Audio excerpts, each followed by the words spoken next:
ರಾಜಕಾರಣಿಗಳಿಗೆ ಜಾತಿ ಇದ್ರೇನೆ seat vote, ಮಠಾಧೀಶರಿಗೆ ಈ ಜಾತಿ ಇದ್ರೇನೆ ಮಠ ಪೀಠ. ಈ ಬಿಜೆಪಿ ಸರ್ಕಾರ ಬಂದ್ಮೇಲೆ ಕೇಂದ್ರದಲ್ಲಿ ಕಾವಿದಾರಿಗಳಿಗೆಲ್ಲ ಒಂಥರ ಹುರುಪು ಹುಮ್ಮಸ್ಸು ಬಂದು ಏನೇನೋ ಮಾತಾಡೋಕೆ ಶುರುವಾಗುತ್ತೆ. ಪೇಜಾವರ ಸ್ವಾಮಿಗಳು ಹೇಳ್ತಾರೆ, ನಮಗೆ ಗೌರವ ಕೊಡೋ ಸಂವಿಧಾನ ಬೇಕು ನಮಗೆ ಅಂತ ಹೇಳ್ತಾರೆ.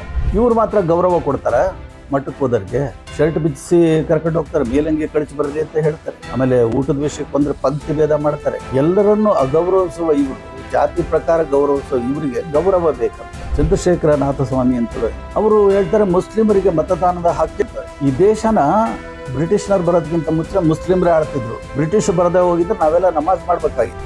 ಎಲ್ಲಿವರೆಗೂ ಈ ರಾಜಕಾರಣಿಗಳು ಮಠಾಧೀಶರು ಇರ್ತಾರೋ ಅಲ್ಲಿವರೆಗೂ ಈ ಜಾತಿ ನಾಶ ಆಗಕ್ಕೆ ಸಾಧ್ಯವೇ ಇಲ್ಲ. ನೋಡಿ, ನಾವು 70ರ ದಶಕದಲ್ಲಿ ಅಂದರೆ ಬಂಡಾಯದ ಸಂದರ್ಭದಲ್ಲಿ ನಾವೆಲ್ಲ ಬರವಣಿಗೆ ಆರಂಭಿಸ್ತಾರೆ. ಅವಾಗ ಬಂಡಾಯದ ಸಂದರ್ಭದಲ್ಲಿ ಹೇಗಿತ್ತು ಅಂದರೆ ಭಯ ಇತ್ತು ಜಾತಿ ಮತಾಂಧತೆ ಬಗ್ಗೆ. ಆ ಥರ ಬಂಡಾಯಗಾರರು ಅದ್ಭುತವಾದ ಲೇಖನಗಳನ್ನು ಬರಿತಾ ಇದ್ರು, ಪ್ರಕಟಿಸ್ತಾ ಇದ್ವು ಪತ್ರಿಕೆಗಳು. ತುಂಬ ಭಯ ಇತ್ತು. ಒಬ್ಬ ಬ್ರಾಹ್ಮಣ ತಾನು ಬ್ರಾಹ್ಮಣ ಅಂತ ಹೇಳ್ಕೊಳ್ಳೋದಕ್ಕೆ ಅಂಜುತ್ತಾ ಇದ್ದ, ನಾನು ಶೋಷಕ ಅಂದ್ಕೊಂಡ್ಬಿಡ್ತಾರಲ್ಲಪ್ಪ ಅಂತ. ಆದರೆ ಪರಿಸ್ಥಿತಿ ನೋಡಿ ಆಗಿದೆ ಇವತ್ತು. ಬ್ರಾಹ್ಮಣರದಿರಲಿ, ನಾನು ಕುರುಬ್ರನು, ನಾನು ನಾಯಕರನು, ನಾನು ಒಕ್ಕಲಿಗ, ನಾನು ಗೊಲ್ರನು ಅಂತ ಹೆಮ್ಮೆಯಿಂದ ಜಾತಿಯಿಂದ ಗುರುತಿಸ್ಕೊಳ್ಳೋದು, ಜಾತಿಯಿಂದ ಹೆಮ್ಮೆ ಪಡೋಂಥ ಸಂದರ್ಭಗಳು ಬಂದ್ಬಿಟ್ಟಿದೆ ಈಗ. ಎಂಥ ವಾತಾವರಣ ನೋಡಿ. ಈ ದೇಶದಲ್ಲಿ ಜಾತೀಯತೆ ಕಡಿಮೆ ಆಗುತ್ತೆ, ಮತಾಂಧತೆ ಕಡಿಮೆ ಆಗುತ್ತೆ ಅಂತ ನಾವು ಭಾವಿಸಿದ್ವಿ. ಆದರೆ ಇಲ್ಲಿ ವಿದ್ಯಾವಂತರು ಜಾಸ್ತಿ ಆಗ್ತಾ ಆಗ್ತಾ ಜಾತೀಯತೆ ಮತಾಂಧತೆ ಇನ್ನೂ ಜಾಸ್ತಿ ಆಗ್ತಾ ಇರೋದು, ಹೆಚ್ಚುತ್ತಾ ಇರೋದು ಈ ದೇಶದ ದುರಂತ ಅನಿಸುತ್ತೆ. ಎಲ್ಲಿವರೆಗೂ ಈ ರಾಜಕಾರಣಿಗಳು ಮಠಾಧೀಶರು ಇರ್ತಾರೋ ಅಲ್ಲಿವರೆಗೂ ಈ ಜಾತಿ ನಾಶ ಆಗಕ್ಕೆ ಸಾಧ್ಯವೇ ಇಲ್ಲ. ಯಾಕೆಂದರೆ ಇದರ ಲಾಭ ಎಲ್ಲ ಪಡ್ಕೊಳ್ತಿರೋರು ಒಬ್ಬರಿಗೆ, ರಾಜಕಾರಣಿಗಳಿಗೆ ಜಾತಿ ಇದ್ರೇನೆ ಸೀಟು ಓಟು, ಆಮೇಲೆ ಮಠಾಧೀಶರಿಗೆ ಈ ಜಾತಿ ಇದ್ರೇನೆ ಮಠ ಪೀಠ. ಹೀಗಾಗಿ ಇವರು, ಈ ರಾಜಕಾರಣಿಗಳು ಮತ್ತು ಈ ಸ್ವಾಮೀಜಿಗಳಿರೋವರೆಗೂ ಈ ದೇಶದಲ್ಲಿ ಜಾತಿ ನಾಶ ಆಗಕ್ಕೆ ಸಾಧ್ಯವೇ ಇಲ್ಲ. ಆದರೂ ಆ ಪ್ರಯತ್ನಗಳು ಮಾತ್ರ ನಡಿಲೇಬೇಕು. ಮತ್ತು ಇವರು ಜಾತಿಯನ್ನೇ ಇಟ್ಕೊಂಡು ರಾಜ್ಯಭಾರ ಮಾಡೋದು, ಜಾತಿಯನ್ನೇ ಇಟ್ಕೊಂಡು ಮತಾಂಧತೆಯಿಂದ ಹಿಂದೂ ಮುಸ್ಲಿಂ ಅಂತ ಭೇದ ಭಾವ ಮಾಡೋದು, ಇದೆಲ್ಲ ಅಂತಹ ಉನ್ನತ ಮಟ್ಟದ ಆಲೋಚನೆಗಳಲ್ಲ. ಈ ಭಾರತ ದೇಶ ಅಂದರೆ ನಾವೆಲ್ಲರೂ ಒಂದೇ ಅನ್ನೋ ಭಾವನೆ ಬಂದರೆ ಮಾತ್ರ ಈ ದೇಶ ಉಳಿಯೋಕ್ಕೆ ಸಾಧ್ಯ, ಬೆಳೆಯೋಕ್ಕೆ ಸಾಧ್ಯ. ಇಲ್ಲಿದ್ರೆ ದೇಶಕ್ಕೆ ಮಾರಕ ಆಗುತ್ತೆ ಈ ಜಾತೀಯತೆ ಮತಾಂಧತೆ ಅನ್ನೋದು. ಇತ್ತೀಚೆಗೆ ಈ ಬಿಜೆಪಿ ಸರ್ಕಾರ ಬಂದ ಮೇಲೆ ಕೇಂದ್ರದಲ್ಲಿ ಕಾವಿದಾರಿಗಳಿಗೆಲ್ಲ ಒಂಥರ ಹುರುಪು ಹುಮ್ಮಸ್ಸು ಬಂದ್ಬಿಟ್ಟಿದೆ. ಏನೇನೋ ಮಾತಾಡೋಕ್ಕೆ ಶುರುವಾಗ್ಬಿಟ್ಟಿದ್ದಾರೆ. ನಮ್ಮ ಚಿತ್ರದುರ್ಗದ ವಿಷಯಕ್ಕೆ ಬಂದ್ಬಿಟ್ರು, ನಮ್ಮದು ಚಿತ್ರದುರ್ಗ ಅಂತೂ ಮಠಗಳ ನಗರಿ. ಮುರುಘೇಸ್ವಾಮಿ ಮಠ ಬಿಟ್ಟು ಮೇಲಕ್ಕೆ ಹೋದ್ರೆ 10-15 ಮಠಗಳಿದ್ದಾವೆ. ಜಾತಿಗೊಂದು ಮಠಗಳಾಗ್ಬಿಟ್ಟಿದ್ದಾವೆ ಇಲ್ಲಿ. ನಾನು ಯಾವಾಗಲೂ ಹೇಳ್ತಿರ್ತೀನಿ, ಬೆಂಗಳೂರು ಉದ್ಯಾನ ನಗರಿ, ಮೈಸೂರು ಅರಮನೆಗಳ ನಗರಿ, ಚಿತ್ರದುರ್ಗ ಮಠಗಳ ನಗರಿ ಅಂತ. ಇವ್ರಿಗೆ ಸ್ವಾಮಿಗಳಿಗೆ ಏನಾಗಿದೆ ಅಂತಲೇ ನನಗೆ ಅರ್ಥ ಆಗ್ತಾ ಇಲ್ಲ. ಇತ್ತೀಚೆಗೆ ಅವರು ಆಡೋ ಮಾತುಗಳು, ಅವರ ಚರ್ಚೆಗಳು ಈ ಸಮಾಜದಲ್ಲಿ ಒಂಥರ ಪ್ರಕ್ಷುಬ್ಧ ವಾತಾವರಣನ ನಿರ್ಮಿಸ್ತಾ ಇದೆ ಅನಿಸುತ್ತೆ ನನಗೆ. ನೋಡಿ, ಒಬ್ಬ ಸ್ವಾಮಿ, ಎಲ್ಲರಿಗೂ ಗೊತ್ತಿದೆ ಆ ಸ್ವಾಮಿ ಹೆಸರು ಅಂದರೆ ನಿಮಗೆ ಗೊತ್ತು, ಪೇಜಾವರ ಸ್ವಾಮಿಗಳು ಹೇಳ್ತಾರೆ, ನಮಗೆ ಗೌರವ ಕೊಡೋ ಸಂವಿಧಾನ ಬೇಕು ನಮಗೆ ಅಂತ ಹೇಳ್ಕೊತಾರೆ. ಈ ಸಂಘ ಪರಿವಾರಗಳ ಸ್ವಾಮಿಗಳ ಗುಂಪನ್ನೇ ಕಟ್ಕೊಂಡು ಹೋಗಿ ರಾಜ್ಯಪಾಲರ ಎದುರಿಗೆ ಅವರು ಅಪೀಲ್ ಸಲ್ಲಿಸ್ತಾರೆ, ನಮಗೆ ಗೌರವ ಕೊಡೋ ಸಂವಿಧಾನ ಬೇಕು ಅಂತ. ಇವ್ರಿಗೆ ಅರ್ಥವಾಗಲ್ವ? ಸಂವಿಧಾನ ಅನುಚ್ಛೇದ 14ರ ಪ್ರಕಾರ ಎಲ್ರಿಗೂ, ಸರ್ವರಿಗೂ ಸಮಾನತೆ ಇದೆ ಸಂವಿಧಾನದಲ್ಲಿ.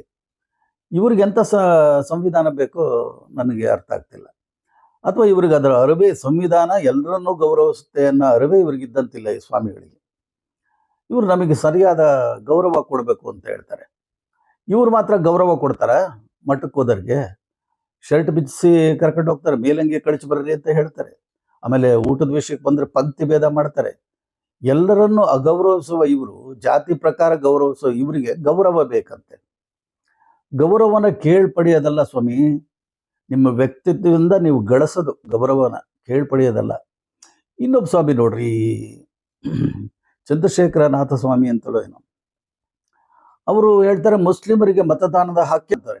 ಮುಸ್ಲಿಮರು ಅಂದ್ರೆ ಏನು ತಿಳ್ಕೊಂಡಿದ್ದಾರೆ ಇವರು? ಈ ದೇಶನ ಬ್ರಿಟಿಷ್ನವ್ರು ಬರೋದಕ್ಕಿಂತ ಮುಂಚೆ ಮುಸ್ಲಿಮರೇ ಆಳ್ತಿದ್ರು.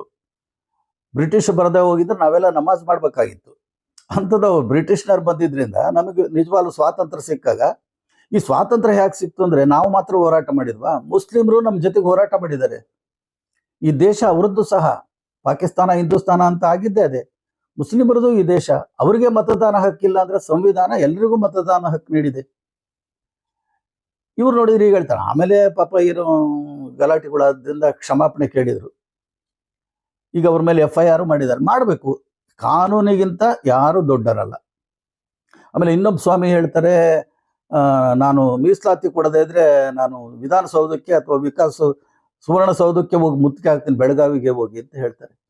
ಇವೆಲ್ಲ ಸ್ವಾಮಿಗಳಾಡ ಮಾತೇನ್ರಿ? ಆಮೇಲೆ ಹಿಂದುಳಿದ ಜನಾಂಗದ ಸ್ವಾಮಿಗಳೆಲ್ಲ ಒಂದ್ಸರಿ ಗುಂಪು ಕಟ್ಕೊಂಡು ಹೋಗಿದ್ರು, ಸರ್ಕಾರನೇ ನಾವು ಉರುಳಿಸ್ಬಿಡ್ತೀವಿ ಅಂತ ಹೇಳ್ತಾರೆ.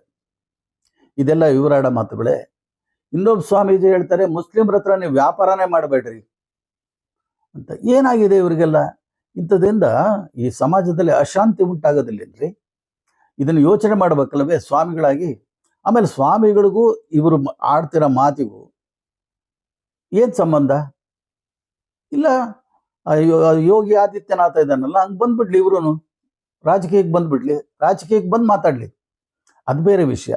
ಒಬ್ಬ ಸ್ವಾಮಿಗಳಾಗಿ ಒಂದು ಸಮಾಜದ ಕ್ಷೇಮವನ್ನ, ಶಾಂತಿಯನ್ನ ಬಯಸೋರಾಗಿ ಇವರು ಸಮಾಜದಲ್ಲಿ ಅಶಾಂತಿಯನ್ನು ಉಂಟು ಮಾಡ್ತಕ್ಕಂಥ ಮಾತುಗಳಾಡಿದಾಗ ಇದು ಸ್ವಾಮಿಗಳಾಡೋ ಮಾತಲ್ಲ.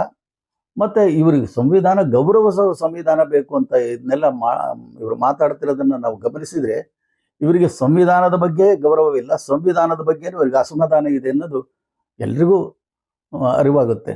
ಇಂಥ ವಾತಾವರಣಗಳು ಉಂಟಾಗಬಾರ್ದು ಅನ್ನೋದಷ್ಟೇ ನನ್ನ ಉದ್ದೇಶನ ಹೊರತು ಸ್ವಾಮಿಗಳನ್ನ ನಾವು ನಿಂದಿಸಬೇಕು ಅಂತಲೂ ಏನಿಲ್ಲ. ಸ್ವಾಮಿ ಆಗಿರಲಿ, ಅವನ ರಾಜಕಾರಣಿ ಆಗಿರಲಿ, ಅಥವಾ ಅವನ ಯಾರ ಸರ್ಕಾರಿ ಅಧಿಕಾರಿ, ಅವರವ್ರ ಕರ್ತವ್ಯ ಅವರವರ ಕಟ್ಟುಪಾಡುಗಳಲ್ಲಿ ಮಾಡ್ಕೊಂಡು ಹೋದ್ರೆ ಮಾತ್ರ ಈ ದೇಶದಲ್ಲಿ ಶಾಂತಿ ಶಿಸ್ತು ಇರುತ್ತೆ ಹೊರತು ಇದೇ ಅಶಾಂತಿ ಹುಟ್ಟುತ್ತೆ, ಪ್ರಕ್ಷುಬ್ಧ ವಾತಾವರಣ ಉಂಟಾಗುತ್ತೆ. ಅದರಿಂದ ಸ್ವಾಮೀಜಿಗಳು ಇಲ್ಲ, ನೇರವಾಗಿ ಕಾವಿ ಬಿಸಾಕಿ ಬಂದು ಬಿಡ್ಲಿ ರಾಜಕೀಯಕ್ಕೆ, ಅವಾಗ ಏನ್ ಬೇಕಾದ್ರೂ ಮಾತಾಡ್ಲಿ, ಅದಕ್ಕೆ ಉತ್ತರ ಕೊಡೋರು ಇರ್ತಾರೆ. ನನ್ನ ದೃಷ್ಟಿನಲ್ಲ, ಎಲ್ಲರ ದೃಷ್ಟಿನಲ್ಲಿ ಕಾನೂನಿಗಿಂತ ಯಾರು ದೊಡ್ಡವರಲ್ಲ. ಈ ತರ ಮಾತಾಡಿದ್ರೆ ಇವರ ಮೇಲೆ ಸರ್ಕಾರನೇ ಕಾನೂನಿನ ಪ್ರಕಾರ ಕ್ರಮ ತಗೊಳ್ಬೇಕಾಗುತ್ತೆ. ಸರ್ಕಾರಕ್ಕೆ ಆ ದಮ್ಮಿರ್ಬೇಕಷ್ಟೇನೆ. ಇದೆ ಅಂತ ತಿಳ್ಕೊಳ್ತೇನೆ ನಾನು. ಸಿದ್ದರಾಮಯ್ಯನವ್ರ ಸರ್ಕಾರಕ್ಕೆ ಅಂತಹ ಒಂದು ದಮ್ಮು ಇದೆ ಅಂತ ನಾನು ಭಾವಿಸ್ತೀನಿ. ಇದ್ರೆ ಒಳ್ಳೇದು. ಯಾಕೆಂದ್ರೆ ಯಾರಿಗೇ ಆಗಲಿ ಅವರ ಏನು ಲಿಮಿಟೇಷನ್ ಅಂತ ನಾವು ಹೇಳ್ತೀವಲ್ಲ, ಆ ವ್ಯಾಪ್ತಿ ಮೀರಿ ಅವ್ರು ಮಾತಾಡಬಾರ್ದು ಅನ್ನೋದಷ್ಟೇ ನನ್ನ ಆಶಯ.